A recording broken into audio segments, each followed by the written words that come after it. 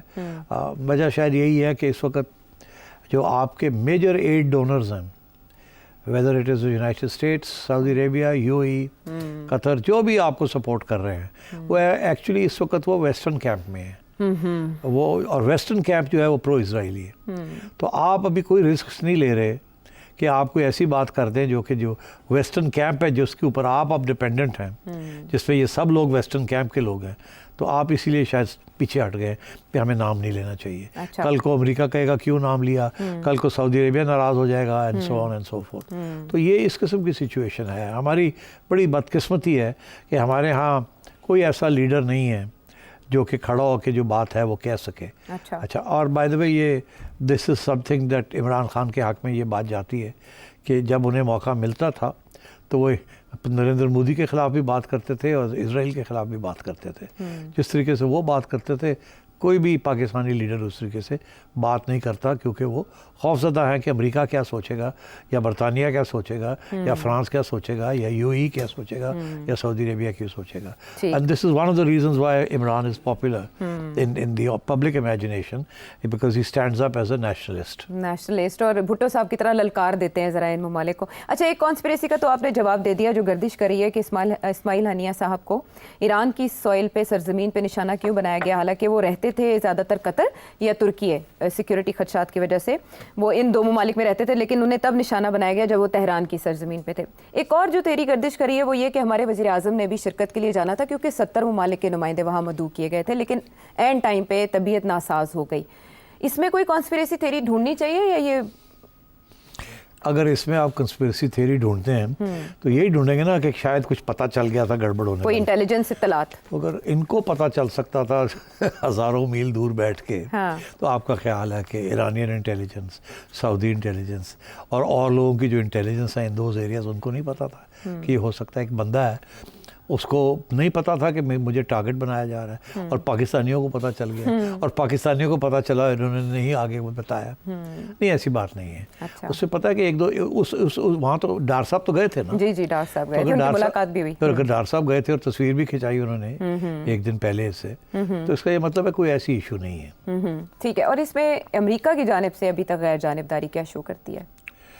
امریکہ غیر جانبداری کیا مطلب؟ جی, ان کو وہ ان کے پاس اس طرح کی کوئی پہلے اطلاعات نہیں تھی اور اب وہ نپا تلا رد عمل دے رہے ہیں. دیکھیے, یہ ہو نہیں سکتا کہ امریکہ کو نہیں پتا تھا کہ یہ ہونے جا رہا ہے. اچھا, یہ ہو نہیں سکتا. امریکن انٹیلیجنس اور اسرائیلی انٹیلیجنس بہت قریبی تعلقات ہیں اور اکٹھے کام کرتے ہیں اس قسم کے معاملات ہیں, اور دونوں کا رویہ اور ایٹیٹیوڈ اور اپروچ ایک ہی ہے کہ اس قسم کے ٹیررسٹ جہاں بھی ہوں انہیں ایلیمینیٹ کیا جائے. انہوں نے اسامہ بن لادن کو اسی طریقے سے ایلیمینیٹ کیا نا, اور بھی بڑے لوگ ایسے ایلیمینیٹ کیے. تو میرا خیال ہے امریکہ کو تو پتہ تھا, ظاہر ہے انہوں نے سپورٹ کی ہوگی کہ ہاں اف یو کین ٹیک ہم آؤٹ ٹیک ہم آؤٹ. تو میں یہ سمجھتا ہوں کہ یہ میں نہیں کہوں گا کہ جوائنٹ آپریشن تھا, مگر ضرور یہ امریکہ کو پتہ تھا. شاید اسرائیل نے ہنٹ بھی مار دی ہو کہ ہم کچھ کرنے جا رہے ہیں, تو اسی طرح گڑبڑ نہ کرنا ہمیں. اور دوسری بات یہ ہے کہ یہ ڈرون کے ذریعے تو نہیں کیا گیا نا, یہ تو میرا خیال ہے کوئی اور طریقے سے. ابھی اطلاعات کچھ آ رہی ہیں کہ بوم نصب تھا, اور کچھ لوگ کہہ رہے ہیں کہ انٹرسیپٹ کیا گیا, ایک میزائل کے ذریعے ٹارگٹ کیا گیا, ملٹیپل. میرا نہیں خیال کوئی یہ میزائل والی بات نکلے گی, میرا خیال ہے یہ بوم ہی نکلے گا. دیکھیے کچھ عرصے سے رپورٹس آ رہی تھیں عائشہ کہ ایران کے اندر سب سے زیادہ اسرائیلی ایجنٹس پینیٹریشن ہے, اور پینیٹریشن ہے ایران کی. یس. اچھا اب آپ کو یاد ہوگا کہ اس سے قبل سب سے پہلے ایسی رپورٹ کہ کسی ملک کے اندر اتنے زیادہ CIA کے ایجنٹس جی کہیں کسی ملک میں تھے یا نہیں تھے.